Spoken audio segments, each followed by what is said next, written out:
You know, I don't know if this is going to work or not. The wind is strong. I hope you can hear me. You know, my sexuality is broken, quite badly broken, from surviving a childhood that was sexualized at a very young age.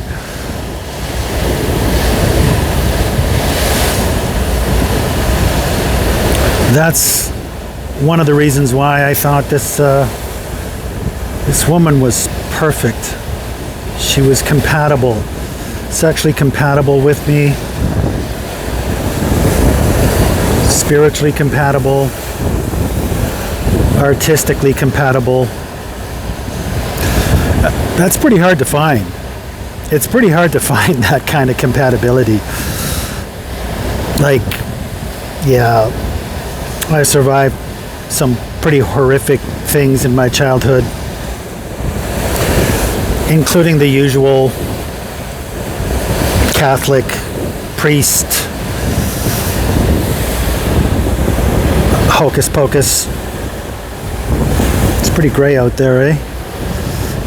The sun is just coming up.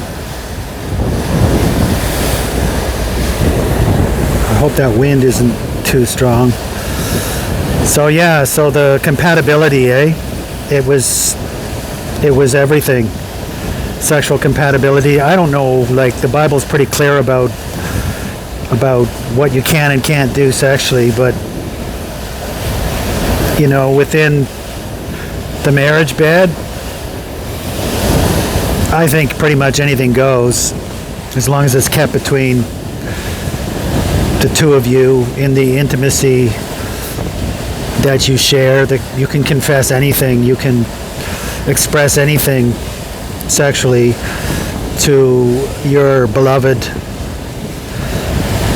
And that's what was so amazing about her, about my muse. We were able to express our deepest, darkest impulses, inclinations, fallenness,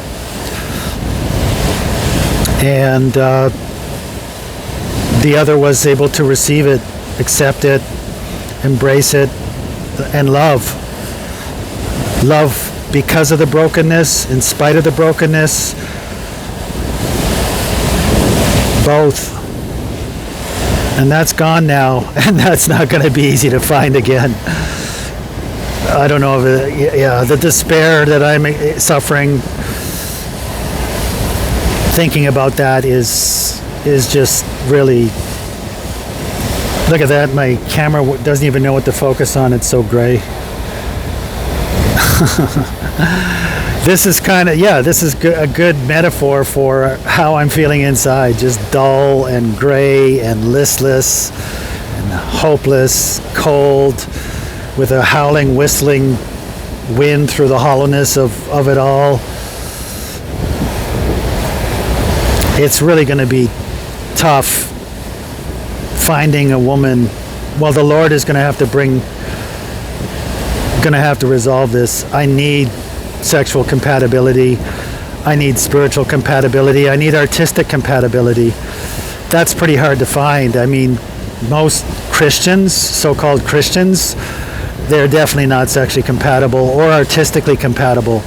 They just have this bland faith that they confess. God, that doesn't even focus, eh? Look at that. They just have this bland faith that they profess, and there is no sexuality to speak of.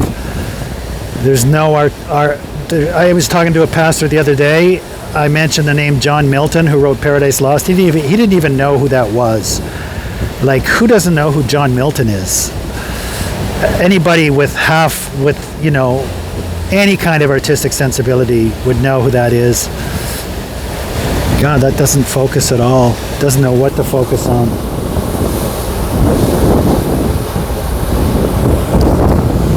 Is that better? You know, so was, going to church hoping to find a beloved. Oh my God, that's a stretch. Or how about going into the world, right? You may find artistic sensibility there or sexual compatibility, but spiritual compatibility, I'm essentially too worldly for the church. The church looks at me askance, and in the world looks at me askance for my Christianity. So what the heck? It's on God now. That's the only thing, that my only hope is in God. She was so perfect in those three huge ways, and yet not perfect at all, because she couldn't see it, couldn't cling to it, couldn't realize it. And so I am without hope right now for the dream, for myself, for my sexual fulfillment, my spiritual fulfillment, my artistic fulfillment. It goes dormant now, and I wait for the Lord. I wait for Jesus, who knows all, who knows my sexuality, who knows my artistic vision, and who is the beginning, middle, and end of my spirituality.